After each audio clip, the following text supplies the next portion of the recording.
Senhor presidente,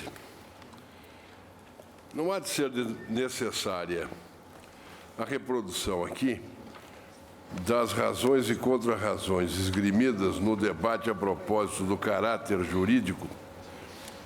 Menciona-se equivocadamente natureza jurídica, como se institutos jurídicos pertencessem ao reino natural. A propósito do caráter jurídico, eu dizia, do contrato de leasing. O arrendamento mercantil é contrato autônomo. Leio sucessivamente em Orlando Gomes e em Fábio Conder Comparato. É dominante na doutrina mais recente o juízo de que o leasing é um contrato autônomo, muito embora resulte da fusão de elementos de outros contratos, mas não pode ser classificado como contrato misto, composto por prestações típicas da locação, da compra e de outros contratos, porque tem causa própria e já se tipicizou. Orlando Gomes. O contrato de leasing caracteriza-se como um negócio jurídico complexo e não simplesmente como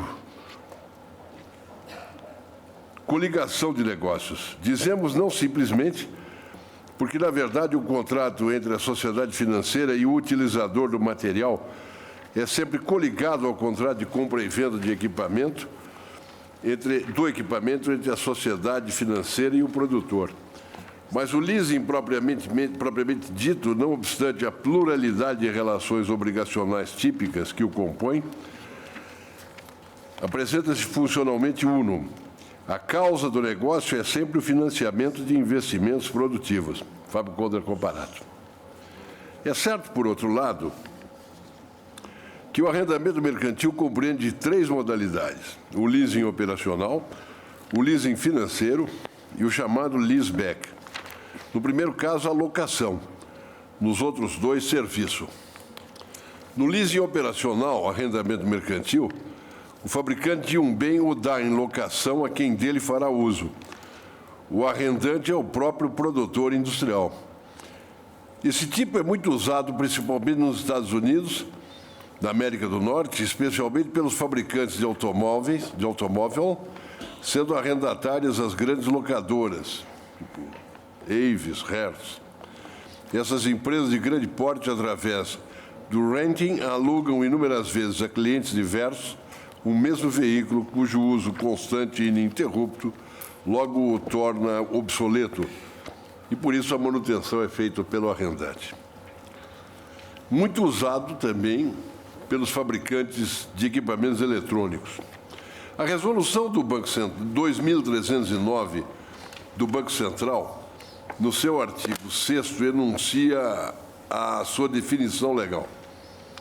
Considera-se arrendamento mercantil operacional a modalidade em que 1. As contraprestações a serem pagas pela arrendatária contemplem o custo de arrendamento do bem e os serviços inerentes à sua colocação à disposição da arrendatária, não podendo o total dos pagamentos da espécie ultrapassar 75% do custo do bem arrendado. 2. As despesas de manutenção, assistência técnica e serviços correlatos à operacionalidade do bem arrendado sejam de responsabilidade da arrendadora ou da arrendatária. 3. O preço para o exercício da opção de compra seja o valor de mercado do bem arrendado. O leasing financeiro é a modalidade clássica ou pura de leasing e, na prática, certamente a mais utilizada. É dessa espécie de operação que cuidamos no recurso ora examinado. Nessa modalidade, a arrendadora adquire bens de um fabricante ou fornecedor e entrega seu uso e gozo ao arrendatário, mediante pagamento de uma contraprestação periódica ao final da locação, abrindo-se a este a possibilidade de devolver o bem à arrendadora, renovar a locação ou adquiri-lo pelo preço residual combinado no contrato. No leasing financeiro, prepondera o caráter de financiamento e nele a arrendadora, que desempenha a função de locadora, surge como intermediária entre o fornecedor e o arrendatário. A Resolução 2309 do Banco Central define o arrendamento mercantil financeiro, no seu artigo 5º, nos seguintes termos.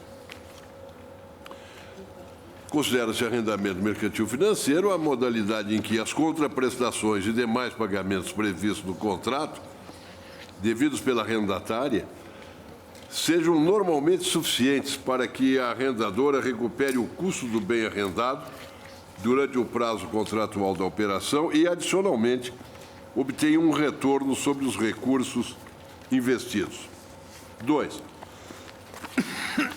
As despesas de manutenção, assistência técnica e serviços correlatos à operacionalidade do bem arrendado sejam de responsabilidade da arrendatária. 3. O preço para o exercício da opção de compra seja livremente pactuado, podendo ser, inclusive, o valor de mercado do bem arrendado. Atos Guzmão Carneiro explicita a distinção que aparta os dois institutos da seguinte forma. No leasing financeiro, prepondera o fator financiamento, enquanto no leasing operacional sobreleva o aspecto locação. No leaseback, sale and leaseback, a própria arrendatária vende um bem que lhe pertence à arrendadora e, em seguida, toma-o de volta em arrendamento mercantil. O caso é que, não raro, uma empresa pretendendo expandir-se não dispõe de capital suficiente para tal, ou aquele que tem em mãos representa, o volume de capital que tem em mãos represente pouco ou é indispensável às atividades, de modo que não possa ser imobilizado. Nesses casos, a empresa desafeta um bem que lhe pertence e o aliena a uma empresa de arrendamento mercantil, dela recebendo o pagamento, muitas vezes à vista, promovendo assim um acréscimo de seu capital.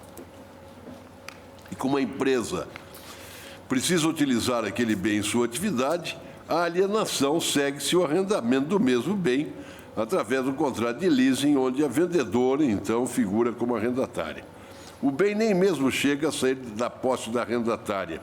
No mais, a operação reveste de todos os caracteres existentes no contrato de leasing financeiro. O leaseback está previsto no artigo 9º da Lei 6.099, com as alterações introduzidas pela Lei 7.123, e sobre ele dispõe o artigo 23 da mesma Resolução 2.309 do Banco Central, cujo texto é o seguinte.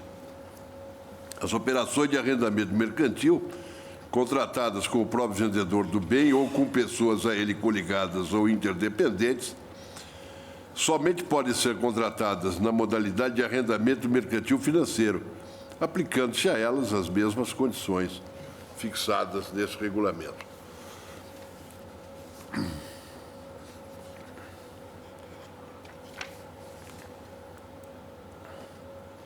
Financiamento é serviço sobre o qual o ISS pode incidir.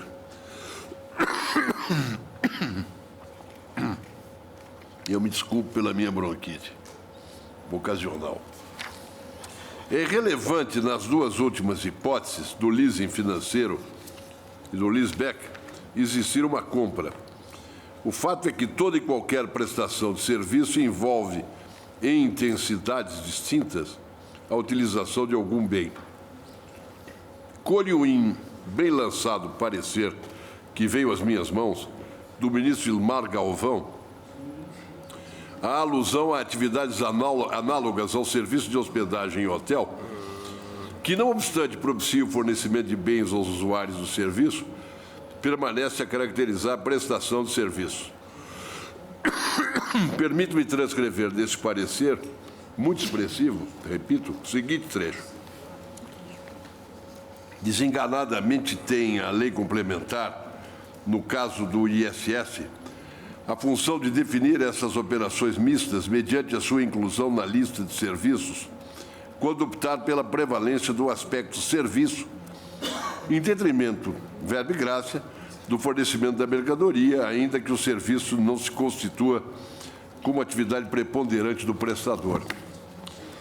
Aliás, uma das principais competências que foram reservadas pela Constituição à Lei Complementar Tributária foi a de dirimir conflitos entre competências tributárias, no caso, entre a competência estadual para o ICMS e a municipal para o ISS. Tem-se assim que a lei complementar a que se refere o artigo 156, inciso 3º da Constituição, ao definir os serviços de qualquer natureza a serem tributados pelo ISS,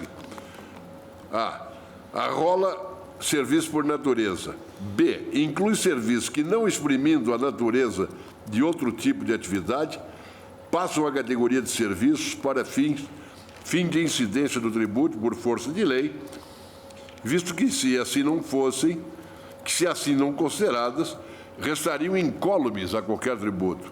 E C, em caso de operações mistas, afirma a prevalência do serviço para fins de tributação pelo ISS. Da espécie A, é a maioria dos serviços relacionados pela Lei Complementar 116, de 2003, dispensando maiores considerações. Acerca das operações sob C, que são essas últimas mencionadas, aquelas das operações mistas, o artigo 1º, parágrafo 2º da Lei Complementar 116 contém regra dispondo que, ressalvadas as exceções contidas na lista, os serviços nela relacionados não ficam sujeitos a ICMS, ainda que a sua prestação envolva fornecimento de mercadoria. Exemplos dessa espécie são os seguintes: reparação, conservação e reforma de edifícios, estrada, pontes, portos congêneres, detetização, desinfecção, desinsetização, imunização, pulverização congêneres, florestamento, reflorestamento, semeadura, adubação, escoramento, contenção de encostas e serviços congêneros, nucleação e bombardeamento de nuvens, composição gráfica, fotocomposição, clicheria, zincografia, recalchutagem ou regeneração de pneus, colocação de molduras e congêneres, serviço de chaveiros, confecção de carimbos, placas, inclusive funerais, que estão mencionados no item 25.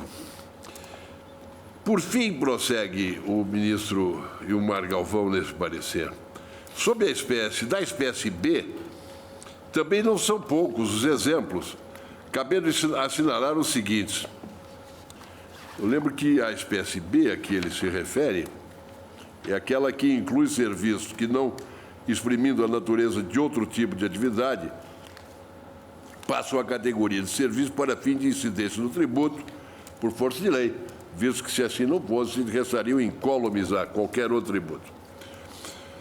Dessa espécie, ele aponta o seguinte: exploração de salões de festa, centro de convenções, escritórios virtuais, quadras esportivas, estádios, canchas, etc. Locação e sublocação, arrendamento, direito de passagem ou permissão de uso, compartilhamento ou não de ferrovia, rodovia, postes, cabos, dutos e condutos, seção de andaimes, palcos, coberturas, ginástica, dança, esportes, centros de emagrecimento, spa, hospedagem, guarda e estacionamento de veículos terrestres, bilhares, boliches, diversões eletrônicas, locação e manutenção de cofres particulares, de terminais eletrônicos, custódia em geral, inclusive de títulos e valores, serviço de distribuição e venda de bilhetes e demais, produtos de loteria, serviço de exploração de rodovia mediante cobrança de preço ou pedágio. E ele conclui: como ficou dito acima, trata-se de serviços assim conceituados por força da própria lei, configurando atividades que em si mesmas não revestem essa natureza, mas que também não exprimem rigorosamente a natureza de outro tipo de atividade diferentemente tributada, de tal sorte que, sem aquela definição legal, tais atividades injustificadamente ficariam a cobro de qualquer exação fiscal. Eu fecho aspas e prossigo dizendo: o chamado leasing financeiro Vale-me ainda da observação que está no parecer do ministro Galvão, irmão Galvão, configura atividade que não se exerce senão mediante prestação de considerável parcela de serviços diversificados, a cargo não apenas dos dirigentes, mas também dos prepostos, auxiliares e empregados da arrendadora. Serviços esses insuscetíveis de ser absorvidos pela subjacente operação de locação de bens, a qual, de sua vez, obviamente, não gera obrigação de dar, mas, ao revés, de pôr a coisa à disposição do locatário e de garantir a este o seu uso pacífico, deveres que mais se assimilam à prestação de serviço do que à circulação de mercadoria ou qualquer outra operação tributável. Em síntese, há serviços, sim, para os efeitos do inciso 3 do artigo 156 da Constituição, que, por serem de qualquer natureza, não consubstanciam típicas obrigações de fazer. Raciocínio adverso a esse conduziria à afirmação de que haveria serviço apenas nas prestações de fazer, nos termos do que define o direito privado. Note-se, contudo, que a afirmação como tal faz tábula rasa da expressão de qualquer natureza, leio entre aspas, afirmada no texto da Constituição. Não me excedo em lembrar que toda atividade de dar consubstancia também um fazer, e há inúmeras atividades de fazer que envolvem um dar. A lei complementar não define o que é serviço, apenas o declara para os fins do inciso 3 do artigo 156 da Constituição. Não o inventa, simplesmente descobre o que é serviço para os efeitos do inciso 3 do artigo 156 da Constituição. No arrendamento mercantil, o leasing financeiro, contrato autônomo, que não é contrato misto, o núcleo é o financiamento, não uma prestação de dar. E financiamento é serviço, sobre o qual o ISS pode incidir, resultando irrelevante a existência de uma compra nas hipóteses do leasing financeiro e do leaseback. Outro tema, distinto do que nestes autos é debatido, é o atinente à base de cálculo do tributo, que há de corresponder ao preço de serviço prestado. Isso não se discute, contudo, nesses autos. Daí que a questão, senhores ministros, é, na verdade, singela. Feita a distinção entre as três modalidades de arrendamento mercantil e observado que no leasing operacional há locação, ao passo que no leasing financeiro e no chamado leaseback não há prestação de serviço, inclusive para o fim do disposto do artigo 156.3 da Constituição, eu dou provimento ao recurso extraordinário. No caso do RS 547, 245. No outro, eu nego o provimento.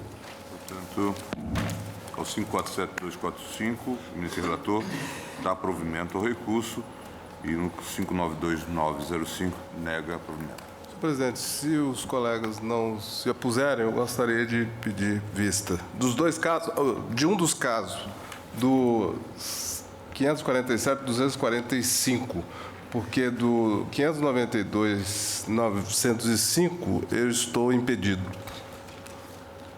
Mas terá que ser interrompido o julgamento, né, de qualquer maneira.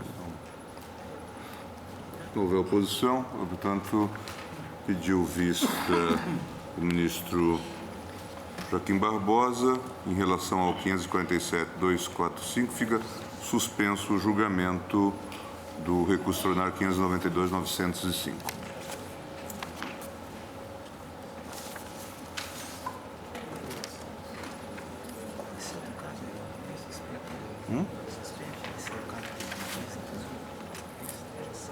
Tirei, obrigado.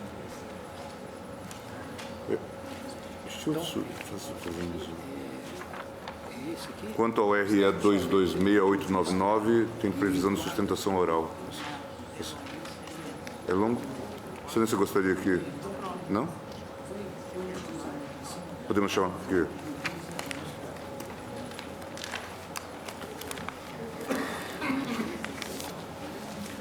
Da relatoria da eminente ministra Ellen Grace, recurso extraordinário 226-899, Recorrente Estado de São Paulo, recorrida Caiuá Serviços de Eletricidade S.A. Neste processo, a turma resolveu remeter o presente recurso a julgamento pleno. Isso foi em 18/9/2001.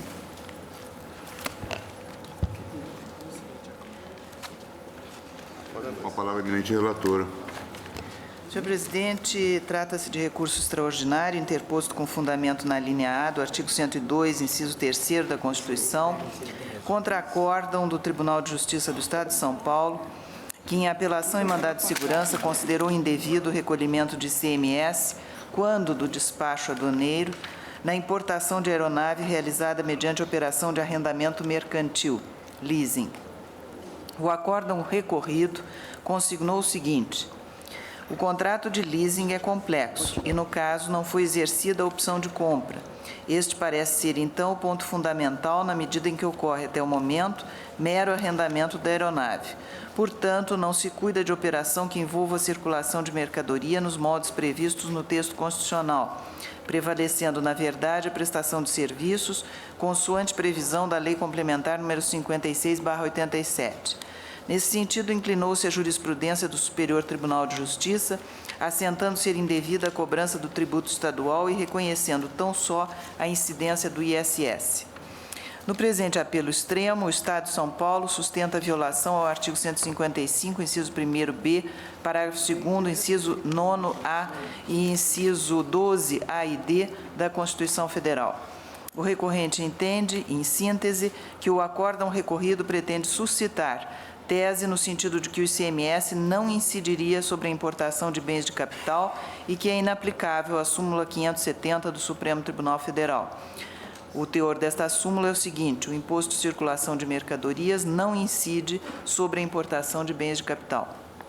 Aduz ainda que a Constituição Federal aboliu a qualificação constante da Emenda Constitucional número 23/83, no sentido de que a entrada da mercadoria se desse em estabelecimento comercial, industrial ou produtor e ampliou, portanto, a incidência do ICMS para que abrangesse a entrada de qualquer mercadoria importada, seja para consumo ou uso próprio do importador, seja para integração ao ativo fixo. Assevera que toda e qualquer entrada de mercadorias ou bens, incluídos aqueles objetos de contrato de leasing e importados do exterior, promovida por qualquer pessoa, tenha a destinação que tiver, sofre a incidência de ICMS, pois nenhuma exceção foi feita. A recorrida não apresentou contrarrazões. O Ministério Público, em parecer da lavra do subprocurador Dr. Vicente de Paulo Saraiva, opinou pelo não conhecimento do recurso. Este é o relatório. Pelo recorrente Estado de São Paulo, falará o Dr. Marcos Ribeiro de Barros, Procurador do Estado. Senhor presidente, eminente ministra relatora, senhora ministra Carmen Lúcia, senhores ministros, digno Procurador-Geral da República, senhoras e senhores. A matéria já foi muito debatida no âmbito desta Corte em dois precedentes. Um primeiro, de lavra da eminente ministra Ellen, no sentido de se reconhecer a incidência do ICMS na importação de bem pelo regime de leasing, e um segundo caso do ministro Eros Grau, aquele caso da TAM, que tinha uma particularidade fática que foi realçada pelo ministro no seu voto, e num sentido oposto, reconhecendo-se a incidência do ICMS na hipótese. Eu gostaria de destacar apenas dois pontos, à luz dos quais o debate não se travou efetivamente. O primeiro diz respeito a uma consequência jurídica um pouco curiosa decorrente do entendimento esposado pelo tribunal no caso da TAM. O tribunal firmou o entendimento de que, na hipótese de importação pelo regime de leasing, regrada pelo artigo 155, parágrafo 2º, 9A da Constituição, a incidência do imposto somente se efetiva se desse contrato de leasing se essa entrada acarretar uma efetiva transferência de titularidade do bem, a exemplo do que ocorre com as operações internas, regradas por uma hipótese de incidência diferente, específica, que é aquela estampada no artigo 155.2 primitivo 155.1b. Pois bem, o tribunal, como que passou a exigir como pressuposto para a incidência do imposto na importação, que tem uma hipótese de incidência própria, específica, independente, o mesmo pressuposto exigido para as operações internas, que tem o manto de uma outra hipótese, também específica, esculpida no artigo 155.2, como que sobrepondo as duas hipóteses de incidência. Como são dois dispositivos coetâneos inseridos pelo Constituinte originário, eu gostaria de fazer uma observação. Existe um outro dispositivo da Constituição, o artigo 146, inciso 3º, também originário, que diz o seguinte: cabe à lei complementar estabelecer normas gerais em matéria de direito tributário e, no que pertine aos impostos arrolados na Constituição, cabe a ela definir, entre outras coisas, os seus respectivos fatos geradores. Pois bem, à luz desse entendimento, exigindo que, para a hipótese de importação, haja uma efetiva transferência de titularidade do bem, tal qual ocorre com as operações internas, bastaria que o legislador infraconstitucional, de maneira inaugural, no exercício dessa competência, na lei complementar, definisse como hipótese de incidência do imposto na importação a entrada de bem importado do exterior, de maneira inaugural, que esse fato gerador teria supedâneo na hipótese clássica do imposto relativo às operações internas, no 155.2, apontando, portanto, para a total inutilidade de o Constituinte ter inserido, ao lado dessa hipótese relativa às operações internas, uma hipótese independente, com dicção própria, que é aquela relativa à importação. Portanto, é uma questão que a Corte teria que sanar, tendo em vista que, diuturnamente, nos debates travados no seio desta Casa, tem sido trazida à colação aquela velha lição de Carlos Maximiliano, no sentido de que a Constituição não contém palavras inúteis, devendo o intérprete extrair de cada vocábulo, de cada expressão, a sua máxima potencialidade. Ao adotar esse entendimento, o tribunal acabou esvaziando o conteúdo do dispositivo contido no 155, da hipótese de incidência da importação do 155, parágrafo 2º, 9A. Nessa linha, eu gostaria de destacar também um outro aspecto, que talvez seja o mais relevante para o desate desta controvérsia, deste caso concreto. Muito se tem discutido, e isso tem sido traduzido, inclusive, em inúmeras decisões monocráticas, que para a incidência do imposto na importação pelo regime de leasing, há necessariamente a necessidade de ocorrer a opção de compra no final do contrato, que aí estaria implementada essa transferência de titularidade. Ocorre que no Estado de São Paulo, por um imperativo legal, na opção de compra, o Estado está impedido, ele não exige o imposto. Eu vou demonstrar como incide a carga tributária do ICMS nas operações internas. Na primeira operação, do fabricante para a instituição financeira arrendadora, incide o ICMS, porque é uma operação de compra e venda.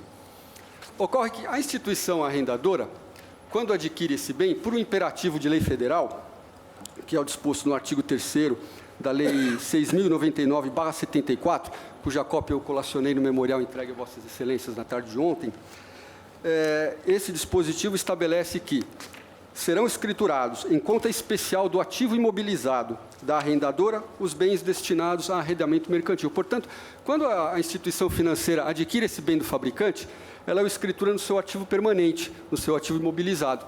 E há um dispositivo da Lei Estadual de Regência do ICMS paulista, a Lei número 6374/89, cuja cópia também colacionei no memorial, que diz o seguinte: o imposto não incide sobre a saída de bem do ativo permanente. Portanto, havendo opção de compra, o bem sai do ativo permanente da instituição financeira arrendadora, porque ela o escriturou dessa forma, à luz de um imperativo de lei federal, e passa para a titularidade do arrendatário. Só que o fisco paulista não pode tributar essa operação, porque, pela lei estadual, o imposto não incide nessa hipótese. Portanto, a primeira oportunidade que o fisco, nos contratos internacionais de leasing, que o fisco paulista tem para tributar, ou seja, para dar o mesmo tratamento que ocorre com as operações internas, que sofrem a incidência uma única vez, naquela primeira operação, na venda do fabricante para a instituição financeira, é justamente pelo fato de, no leasing internacional, essa primeira operação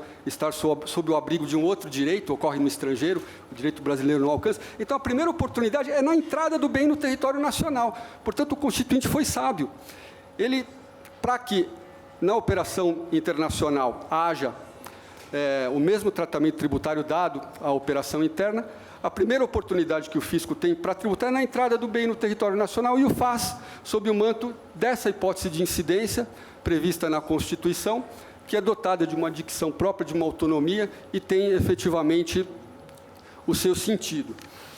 Portanto, ao adotar o entendimento de que na entrada do bem o imposto não incide, mas incidiria apenas com a efetiva ocorrência de uma opção de compra, como no Estado de São Paulo, na opção de compra não é possível se tributar, a vingar o entendimento da Corte, a operação de leasing internacional estaria totalmente a salvo da tributação pelo ICMS, ao contrário do que ocorre com o leasing interno, que sofre, na primeira etapa dessa cadeia, a tributação. Portanto, estar-se-á dando ao produto importado um tratamento privilegiado, mais benéfico do que aquele concedido ao produto nacional.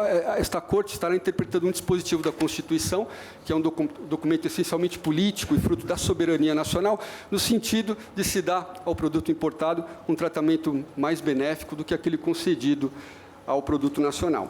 Eu gostaria de fazer uma última observação, que é a seguinte. Portanto, é totalmente irrelevante saber se houve ou não houve opção de compra.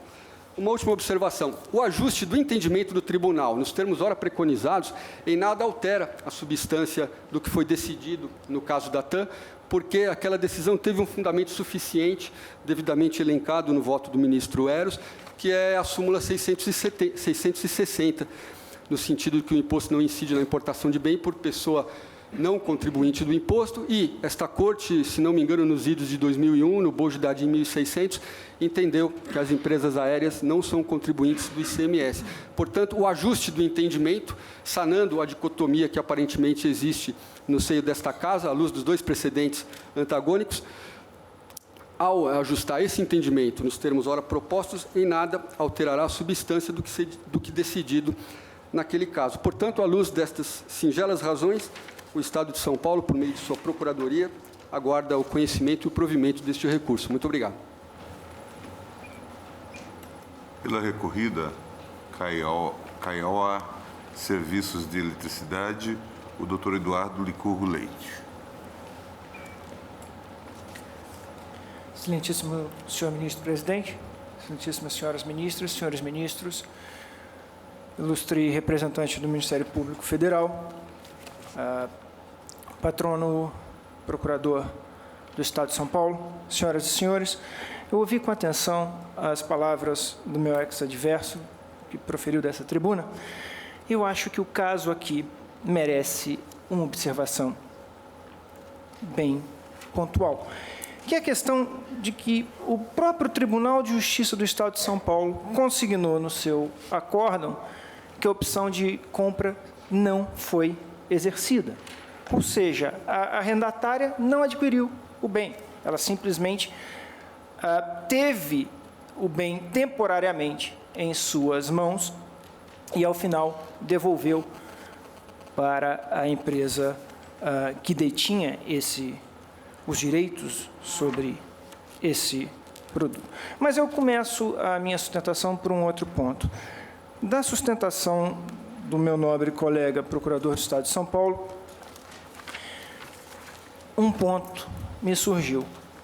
Me parece que a questão não é de matéria constitucional, mas sim de interpretação da legislação do Estado de São Paulo. Então, o recurso extraordinário não merece sequer ser conhecido. Mas, se conhecido for, não merece ser provido. Por quê? O ICMS é um imposto sobre a circulação de mercadorias. Essa Corte já decidiu, já tem entendimento consolidado que a circulação de mercadorias pressupõe uma compra e venda. Se, no presente caso, o Tribunal Estadual diz que não houve opção de compra, então não há a base de incidência do ICMS. Ora, o que o recorrente pretende é fazer equiparar o ICMS ao imposto de importação. Ora, basta que uma empresa traga para dentro do país um bem, ainda que não seja esse bem de sua titularidade, para que sobre ele incida o ICMS. Duas coisas antagônicas. Compra e venda, como pressuposto básico de incidência do imposto e, por outro lado, uma declaração, e aí eu volto ao voto proferido pelo Egrégio Tribunal de Justiça de São Paulo, em que, no caso, não houve a opção de compra. Como bem ressaltado dessa tribuna, o caso, na nossa opinião, se equipara e é análogo ao caso da TAM, sim. Por essas razões, espera a Kaiowá que essa Corte não conheça do recurso extraordinário do recorrente, ou se conhecido for, negue-lhe provimento. Obrigado. Eminente relator. Muito embora seja irrelevante, como disse, a questão da opção de compra, eu gostaria de esclarecer a assertiva feita pelo eminente advogado de que a opção de compra não foi exercida. Não há notícia efetiva nos autos quanto a isso. A expressão contida no acórdão do Tribunal de Justiça, no sentido de que a opção de compra não foi exercida, só tem um sentido. A importação se deu em 94 e o arrendamento mercantil foi firmado pelo prazo de 72 meses, 6 anos. Ele terminaria no ano 2000. O acórdão foi prolatado em outubro de 95. Portanto, o único sentido dessa expressão é de que, naquele momento, ainda não havia sido feita a opção de compra. Esses dados estão nos autos, na petição inicial. Muito obrigado. A palavra, eminente relator.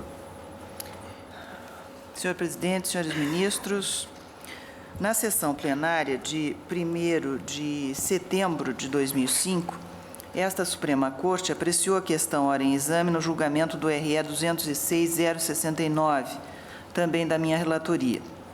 Naquela sentada, proferi voto pelo provimento do recurso, interposto também pelo Estado de São Paulo, e que foi acompanhado pela maioria do colegiado, vencido apenas o eminente ministro Marco Aurélio.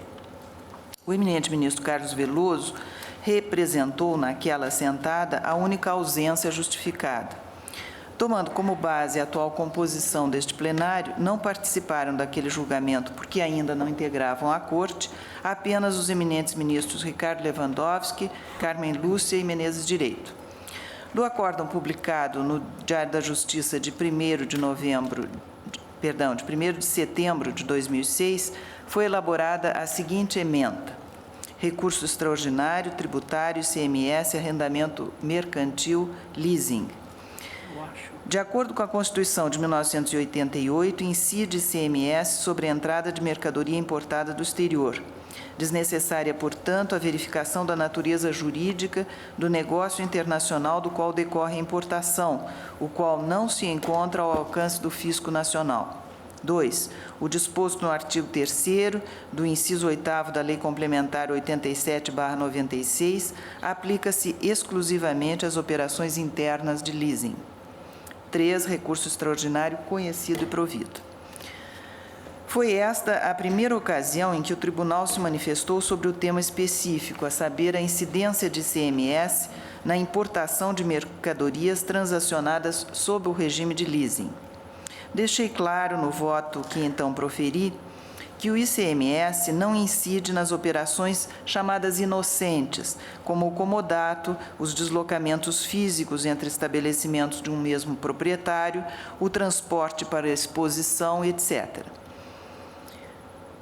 Nas demais operações, o Tribunal já reconheceu que é indispensável a existência de uma operação que tenha conteúdo econômico, apto a transformar o bem, que é seu objeto, em mercadoria. É o que disse o ministro Xavier de Albuquerque no longínquo ano de 75, no RE 75.026. Um bem, senhores ministros, só se transforma em mercadoria quando para ambos os polos de operação haja um acréscimo. E esse acréscimo será financeiro para o vendedor ou arrendador, porque o negócio para ele se resolve em ingresso de numerário ou em crédito. E será de utilidade necessária ao desenvolvimento do negócio ou ainda ao bem-estar ou à comodidade para o comprador arrendatário. Os dois polos da equação. Ainda assim, nas operações internas, é possível definir que a tributação ocorre num momento diverso da entrada no estabelecimento do contribuinte, que é a regra geral. É possível tratar a transferência de uso e disponibilidade como locação, reservando-se ao momento do exercício da opção de compra a incidência do ICMS. Não assim, porém, nas operações realizadas com arrendadores sediados no exterior, fora do alcance de atuação do fisco brasileiro. O fato de que não haja opção de compra pelo arrendante, e no caso não sabemos se houve ou se não houve, não retira o inegável conteúdo econômico da operação.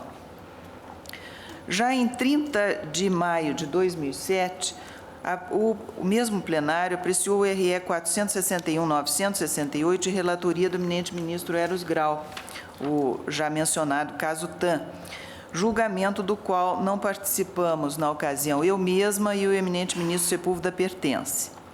Naquela oportunidade, o eminente ministro Eros Grau, na brilhante fundamentação de seu voto, pelo desprovimento do apelo extremo da Fazenda do Estado de São Paulo, buscou bem distinguir as circunstâncias fáticas contidas naquele RE 461.968 de sua relatoria e no já apontado RE 206.069, aquele primeiro de minha relatoria. Basicamente, a distinção mais relevante dizia respeito ao fato de que, neste último, o bem objeto do contrato de leasing internacional acabou sendo incorporado ao ativo fixo da empresa brasileira contratante, fato que não ocorre, consoante ressaltado pelo ministro Eros Grau no seu voto no RE 461.968, nos contratos internacionais de arrendamento mercantil de aeronaves utilizadas pelas companhias prestadoras de transporte aéreo. Não obstante a distinção dos quadros fáticos correspondentes aos dois feitos já apreciados, tenho para mim que os fundamentos que expus no julgamento do RE 206.069 aplicam-se inevitavelmente a ambas as situações, ou seja, havendo ou não havendo a posterior opção pela aquisição do bem contratado.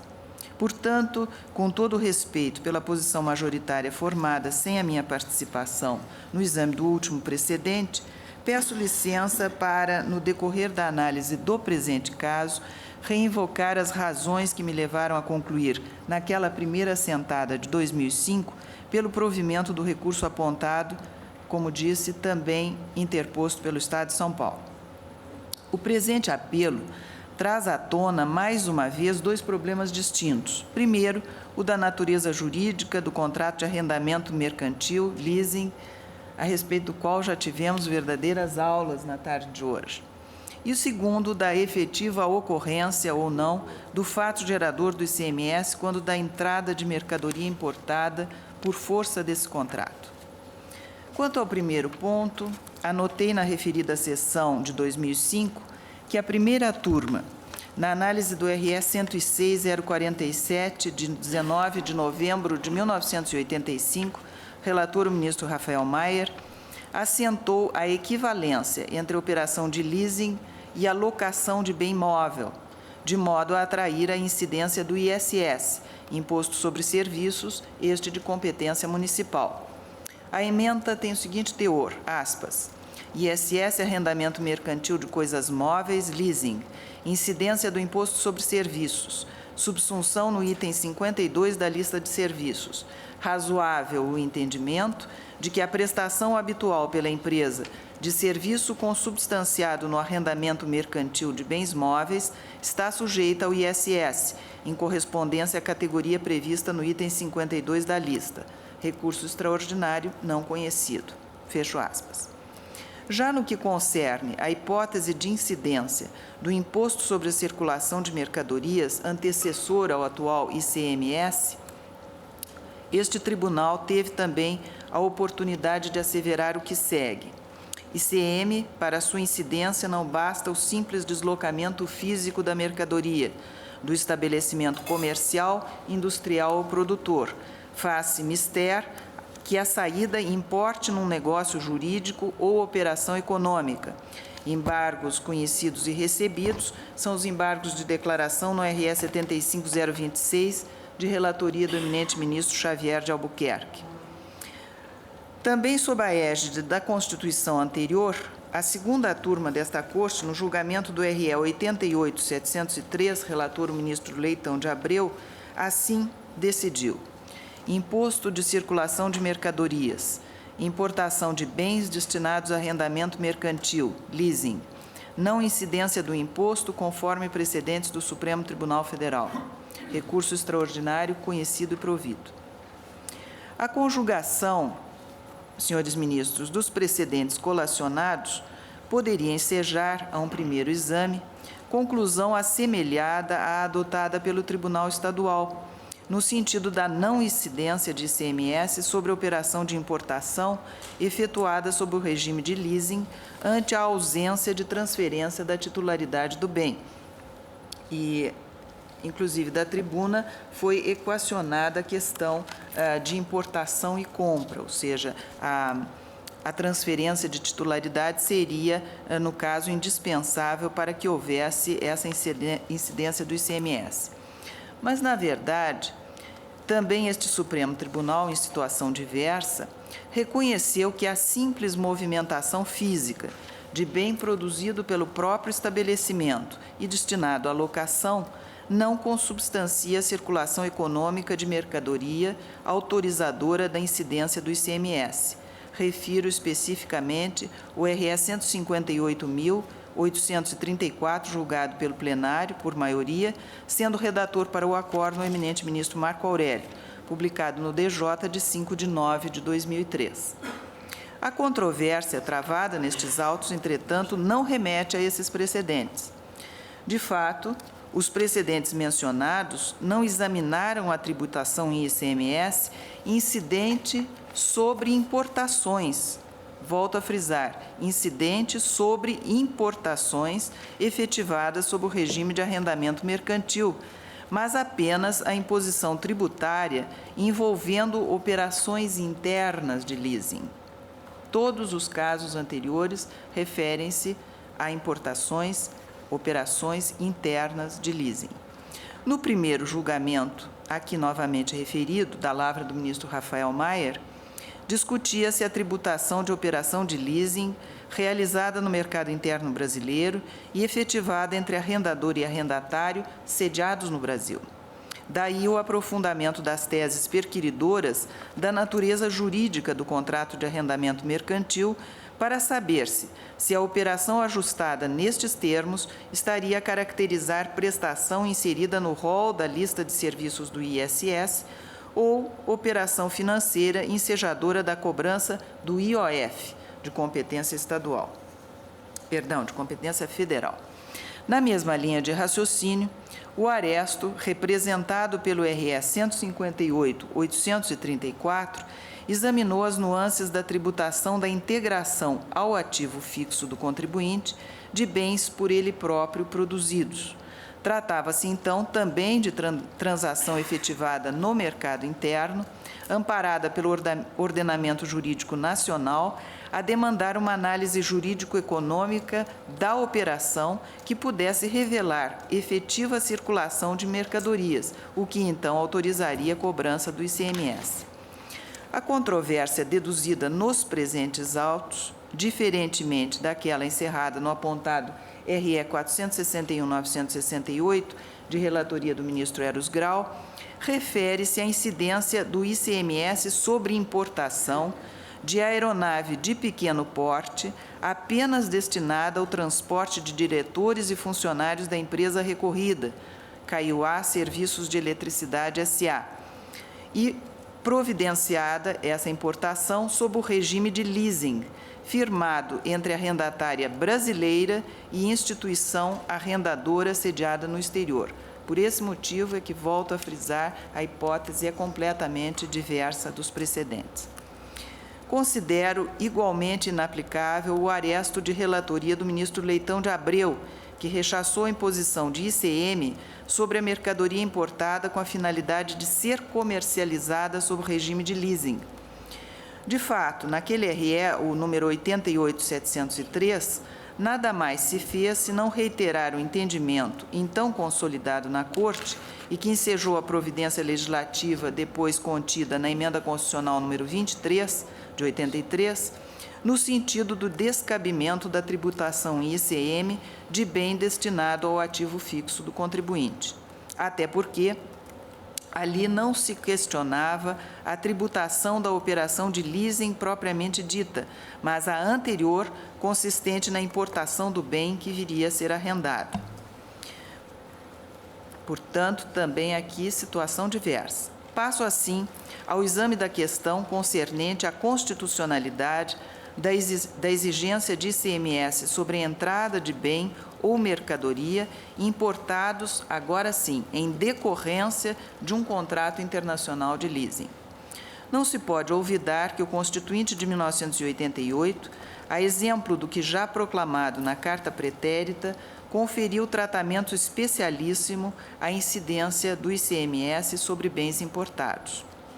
Com efeito, conquanto remaneça a circulação econômica como hipótese de incidência genérica do imposto, o legislador constitucional determinou a incidência específica do tributo sobre a entrada de mercadoria ou bem importado do exterior. Veja-se o disposto que é o artigo 155 na redação original anterior à emenda constitucional número 33. Dizia ele: o imposto previsto no inciso 1º, B, atenderá ao seguinte. Inciso 9º, incidirá também a sobre a entrada de mercadoria importada do exterior, ainda quando se tratar de bem destinado a consumo ou ativo fixo do estabelecimento, assim como serviço prestado no exterior, cabendo o imposto ao Estado onde estiver situado o estabelecimento destinatário da mercadoria ou do serviço.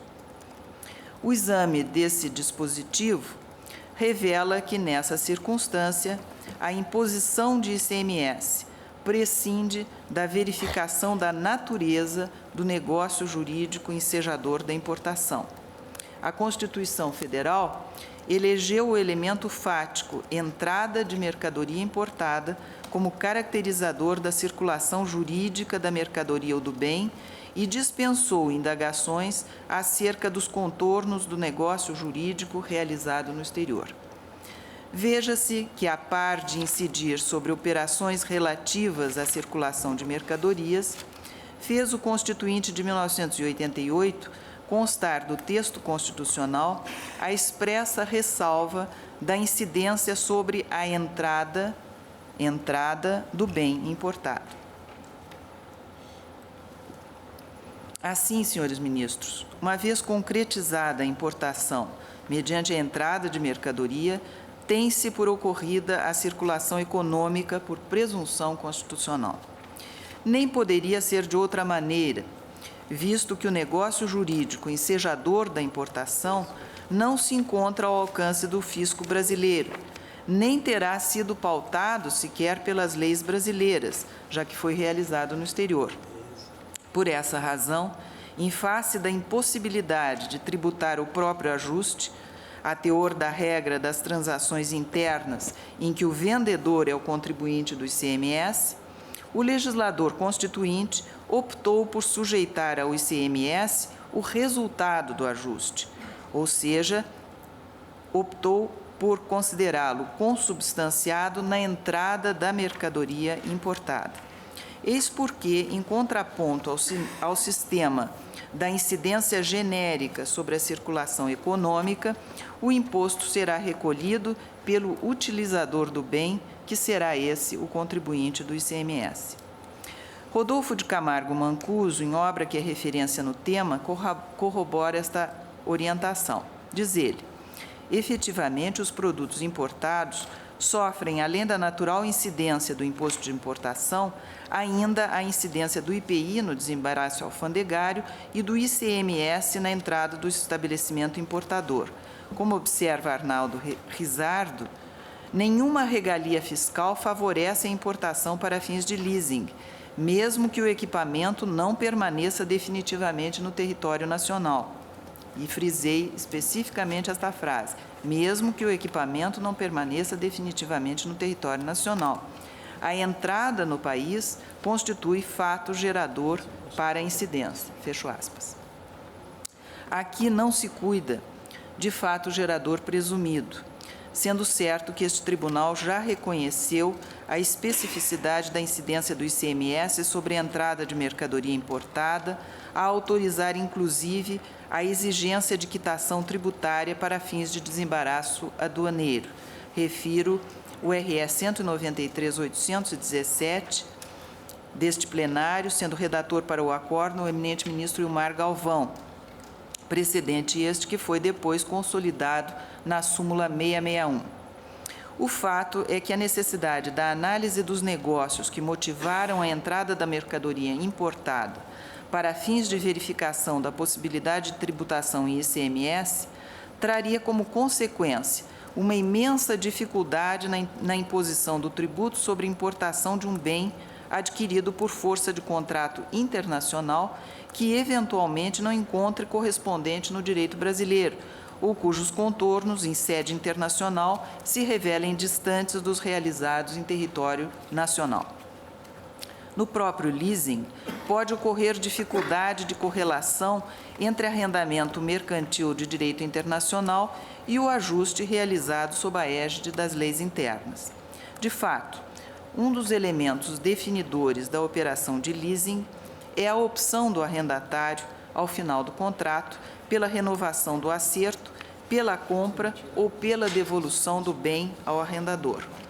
Por outro lado, esta mesma legislação regedora da matéria mostrou-se cautelosa em relação a atos que pudessem desvirtuar a natureza do arrendamento mercantil, como observa Rodolfo de Camargo Mancuso, que já citei.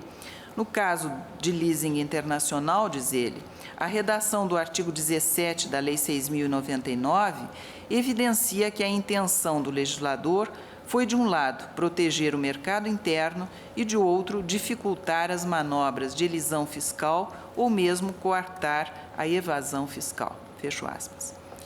Do exame dos autos, concluo, portanto, que se houvesse a importação decorrido de contrato de compra e venda, a tributação é que surgiria indiscutível, sem que sequer se pudesse evocar a incorporação ou não ao ativo fixo para elidir a incidência tributária, já que a própria norma constitucional admite essa imposição.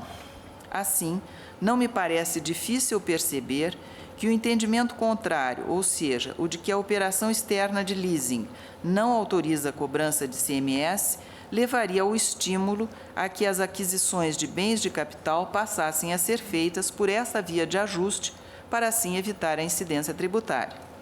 Nem se alegue que a questão teria resposta prevista na Lei Complementar 87/96, que prevê o seguinte: o imposto não incide sobre operações de arrendamento mercantil não compreendida a venda do bem arrendado ao arrendatário. Ou seja, o imposto incidirá se for exercida a opção de compra pelo arrendatário. Esse dispositivo não teria aplicação porque ele se aplica tão somente às operações internas de arrendamento mercantil. Não se revela factível, nas hipóteses como a dos autos, a incidência de ICMS por ocasião da opção pela compra do bem por parte do arrendatário sediado no Brasil. Tudo porque a opção de compra constante do contrato internacional não está no âmbito da incidência do ICMS, nem o arrendador sediado no exterior é contribuinte. Por essa razão é que a Carta Federal estabeleceu, afinal, a entrada da mercadoria importadora como fato gerador do imposto, a ser recolhido por quem? Pelo comprador arrendatário no Brasil. Arnaldo Rizzardo assim expõe a questão. Em todas as operações internas, a lei situou o fato gerador nas saídas das mercadorias, enquanto nas compras feitas no exterior, passa a ser exigível o imposto quando da entrada interna do bem, pela razão óbvia da impossibilidade de tributar o vendedor domiciliado fora do país. Como se vê, por ocasião da opção de compra, a possibilidade da tributação em ICMS estará exaurida, seja porque o bem já terá entrado no país em momento anterior, seja porque o arrendador sediado no exterior não é contribuinte do ICMS. Somo, por fim, a todos esses fundamentos, argumento apresentado no bem lançado memorial oferecido pela Procuradoria-Geral do Estado de São Paulo, no sentido de que a isenção pretendida ensejaria inevitável situação de privilégio em prejuízo aos bens e mercadorias nacionais objetos de leasing. Transcrevo o trecho correspondente. Se a entrada de bem importado estiver imune à tributação, o produto importado concorrerá com o nacional em privilegiada condição. Isso porque o ICMS não incidirá em nenhum momento. Não incidirá na venda do fabricante para a instituição financeira arrendante, porque essa operação terá sido praticada no exterior. Não incidirá na entrada do bem no território nacional e não incidirá também quando houver eventual opção de compra, porque essa opção está prevista num contrato celebrado no exterior e essa opção estará sob os auspícios do direito estrangeiro, imune à incidência das regras jurídicas nacionais. Já nas operações internas de leasing, diz ainda a Procuradoria do Estado de São Paulo, ao contrário, o ICMS incide 2 vezes, na venda do bem do fabricante para a instituição arrendante e na eventual opção de compra. Haveria, portanto, concorrência desleal. O produto importado teria tratamento muito mais benéfico do que o produto nacional, o que, evidentemente, nenhum tratado exige do Brasil. Ante o exposto, tal como já havia me manifestado no julgamento do RE 206.069, reconheço a constitucionalidade da incidência do ICMS sobre a entrada de mercadoria importada, qualquer que seja a natureza do ajuste internacional motivador da importação. E, em consequência, também aqui conheço do presente recurso extraordinário e a ele dou provimento. É como voto, presidente. Relatora, portanto, dá provimento ao recurso extraordinário. Ministro Sérgio. Senhor presidente, se os colegas não se opuserem, a matéria está bastante relacionada com outra, num caso que eu dei voto, eu anteciparia o pedido de vista. Se estiver de acordo. De acordo. Portanto, os colegas não se opõem. Após o voto eminente, relatora, que dava provimento ao recurso extraordinário, pediu visto o ministro Eros Grau. Aguardam os demais. Os demais.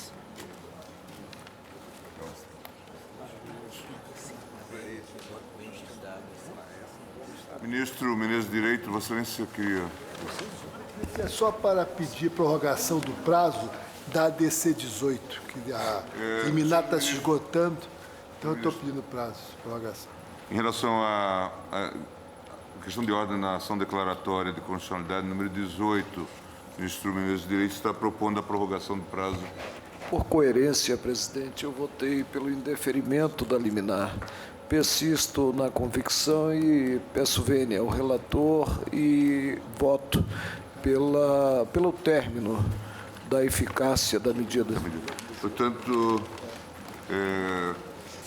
deferida a prorrogação, vencido o ministro Marco Aurélio, que a indeferia. Senhores ministros, está encerrada... Desculpe. Esses agravos são todos intempestivos. Ministro César Peluso. Agravo regimental no agravo regimental na cautelar no mandado de segurança 27623. Agravo regimental no agravo regimental na medida cautelar no mandado de segurança 27630. Agravo regimental no agravo regimental na medida cautelar no mandado de segurança 27631. Agravo regimental no agravo regimental na medida cautelar no mandado de segurança 27633.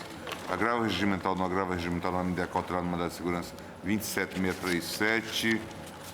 Agravo regimental no agravo regimental na medida cautelar no mandado de segurança 27641 e idem em relação ao 27652. Você necessita a palavra. Senhor presidente, eu não estou conhecendo nenhum deles, porque nenhum desses acordos foi ainda publicado. Já entraram com os agravos. Não houve ainda publicação e...